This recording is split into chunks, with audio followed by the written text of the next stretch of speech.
तो फिर से स्वागत है आप सभी का हमारे इस दमदार नई वीडियो में। आज का हमारा जो वीडियो है वो गोली दर्पण द्वारा प्रकाश परावर्तन के नियम पर आधारित है। इसमें हम ये सीखेंगे कि क्या प्रकाश जो होता है वो गोली दर्पण से जब परावर्तित होता है तो किस नियम के फॉलो करते हुए वह परावर्तित होता है। क्या इसके पीछे कोई लॉजिक होता है या फिर इसके पीछे जो है कोई और रीजन है। तो इन सब बातों पे हम चर्चा करेंगे। इसके पिछले वीडियो में हमने ये बताया था कि किस तरीके से गोली दर्पण संबंधित परिभाषाएं थी, वक्रता त्रिज्या थी, फोकस दूरी थी, ये सब परिभाषाएं थी। तो इस वीडियो में हम देखेंगे कि गोली दर्पण द्वारा प्रकाश परावर्तन के क्या नियम है। आखिर प्रकाश जो होता है वह गोली दर्पण द्वारा, गोली दर्पण में दोनों आएंगे, अवतल और उत्तल। तो दोनों के लिए हमने चित्र के द्वारा समझाने का प्रयास किया है यहाँ पे। तो देखिए सबसे पहले हम देखते हैं अवतल दर्पण द्वारा। जैसा कि आपको चित्र में दिखाई दे रहा होगा, ऊपर के जो चित्र हैं सारे वो अवतल दर्पण के हैं और नीचे के जो सभी चित्र हैं वो उत्तल दर्पण के हैं। तो यहाँ पे सबसे पहला जो हमारा नियम होता है, देखिए गोली दर्पण से प्रकाश परावर्तन का 3 नियम होता है, जिस नियम में हमने तीनों नियम का एक एक फिगर यहाँ पे दिया हुआ है। तो देखिए सबसे पहला जो नियम होता है गोली दर्पण द्वारा प्रकाश के परावर्तन का, इसमें ये देखिए यहाँ पे हमारा है ऑब्जेक्ट, यहाँ पे हमारी वस्तु है, ऑब्जेक्ट है। देखिए ऑब्जेक्ट जो होता है वो प्रकाश का परावर्तन करता है। जैसे प्रकाश की किरणें जैसे ही ऑब्जेक्ट पे पड़ेंगी तो ऑब्जेक्ट से प्रकाश की किरणें रिफ्लेक्ट होके वो मिरर पे पड़ेंगी, तो इस तरीके से प्रकाश का परावर्तन होता है। जैसे किसी बिंदु स्रोत से भी, जहां पे प्रकाश स्रोत है वहां से भी प्रकाश किरणें आ सकती हैं। तो प्रकाश की किरणें ऑब्जेक्ट से भी आ सकती हैं और जो प्रकाश का स्रोत होता है उससे भी आ सकती हैं। तो यहाँ पे मान लेते हैं हमारा ऑब्जेक्ट है, ऑब्जेक्ट हमने यहाँ पे रख दिया तो प्रकाश की किरणें इससे टकराई। तो देखिए ये जो ऑब्जेक्ट है माना अनंत पर स्थित है। जब अनंत पर हम इसको स्थित करेंगे तो यहां से मान लेते हैं प्रकाश की किरणें जो चलती हैं वो समांतर चलती हैं। तो इस तरीके से हमारा पहला नियम जो होता है वो ये होता है कि समांतर प्रकाश की किरण जब आएगी, जब कोई प्रकाश की किरण मुख्य अक्ष, हमने अपने पिछले वीडियो में बताया था मुख्य अक्ष क्या होता है और समांतर किरण किसे कहते हैं, समांतर किरणें कैसे आती हैं। तो अगर आप उस वीडियो को नहीं देखे हैं तो उसको जाके देख लीजिए, तब जाके आपको ये इस वीडियो में ज्यादा मजा आएगा, ये वीडियो ज्यादा आपको समझ में आएगी। तो देखिए ये हमारा P और C को मिलाने वाली रेखा जो होती है वो मुख्य अक्ष कहलाती है।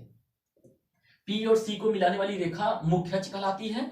यहाँ पे मुख्य अक्ष के समांतर, देखिए समांतर किरण है, मुख्य अक्ष के समांतर आने वाली प्रकाश की किरण गोली दर्पण से परावर्तन के पश्चात फोकस दूरी से होके जाती है। यहाँ पे फोकस दूरी से होके जाती है।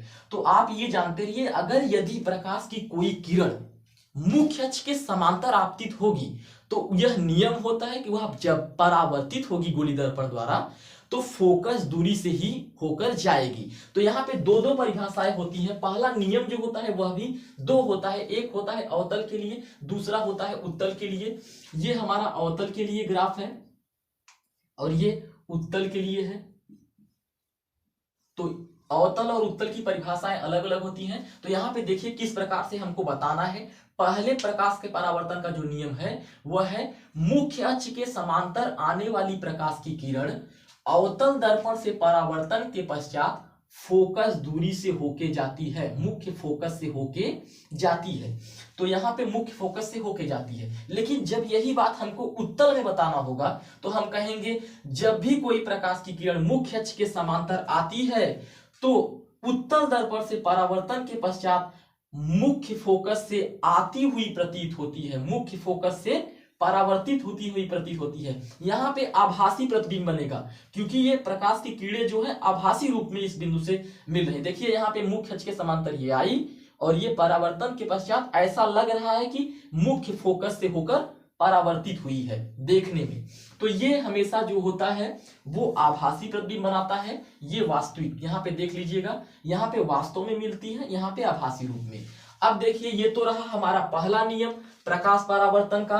पहला नियम फिर से ध्यान दीजिए कि जब कोई प्रकाश की किरण मुख्य अक्ष के समांतर आती है तो अवतल दर्पण से परावर्तन के पश्चात मुख्य फोकस से होके जाती है और उत्तल दर्पण से परावर्तन के पश्चात मुख्य फोकस से जाती हुई प्रतीत होती है। ये हमारा पहला नियम है। अगर हम दूसरे नियम की बात करेंगे तो यहाँ पे देखिए दूसरा नियम इसका रिवर्स होता है, अर्थात इसका व्युत्क्रम होता है। देखिए यहाँ पे आप ध्यान दीजिए, अगर आपको पता चलेगा, अगर ध्यान देंगे, चूंकि देखिए तीर का निशान जो है इसमें इस साइड है और इधर से निकल रही है। अगर हम इसका जस्ट रिवर्स कर देंगे, उल्टा कर देंगे, तो यहां पे हमें मिलेगा जब प्रकाश की किरण मुख्य फोकस से होकर जाएगी तो अवतल दर्पण से परावर्तन के पश्चात मुख्य अक्ष के समांतर हो जाएगी। तो ये हमारा प्रकाश परावर्तन का दूसरा नियम है। जब प्रकाश की किरण मुख्य फोकस से होके जाएगी तो अवतल दर्पण से परावर्तन के पश्चात मुख्य अक्ष के समांतर, देखिए ये हमारा पीसी जो है, मिलाने वाली रेखा मुख्य अक्ष है, तो जब इससे मुख्य फोकस से होकर गई और ये अवतल दर्पण से परावर्तन होने के बाद मुख्य अक्ष के समांतर हो गई। यहां पे देखेंगे तो जब प्रकाश की किरण मुख्य फोकस की ओर आती है, जब प्रकाश की किरण मुख्य फोकस की ओर आती है तो उत्तल दर्पण से परावर्तन के बाद मुख्य अक्ष के समांतर हो जाती है। यहां पर जाती है, यहां पर आती हुई प्रतीत होती है। यह बात आप ध्यान रखिएगा, ये दोनों में डिफरेंसेज होते हैं। अवतल के लिए आती है, क्लियर होता है, उत्तल के लिए आती हुई प्रतीत होती है। तो फिर से पहला नियम देख लीजिएगा, जब प्रकाश की किरण मुख्य अक्ष के समांतर आएगी तो परावर्तन के बाद फोकस से होके जाएगी, मुख्य फोकस से होके जाएगी और इसमें मुख्य फोकस से जाती हुई प्रतीत होगी। दूसरा नियम क्या है? दूसरा नियम को फिर से ध्यान एक बार बता देते हैं। दूसरा नियम जो है ये पहले नियम का उल्टा होता है।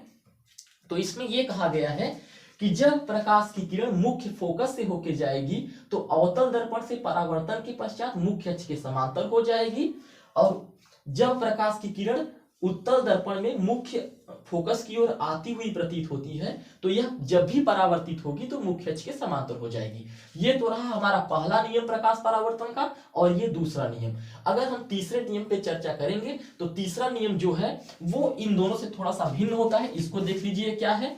तो देखिए तीसरे नियम में प्रकाश परावर्तन की जब बात होगी तो यहां पे हमारा मान लेते हैं ऑब्जेक्ट है।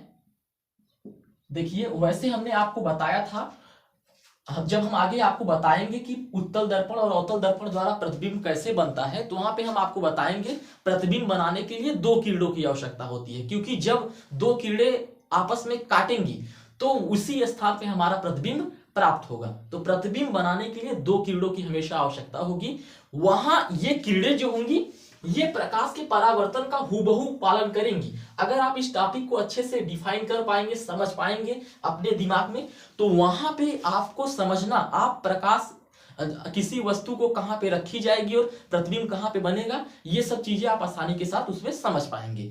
तो यहां पे अच्छे से समझ लीजिए। तो देखिए यहां पे तीसरा नियम जो होता है, यदि प्रकाश की किरण वक्रता केंद्र से होके जाएगी, हमने आपको बताया था गोली दर्पण जिस खोखले गोले का भाग होता है उसका केंद्र जो होता है दर्पण का वक्रता केंद्र कहलाता है। गोली दर्पण जिस खोखले गोले का भाग होगा उसका केंद्र वक्रता केंद्र कहलाएगा।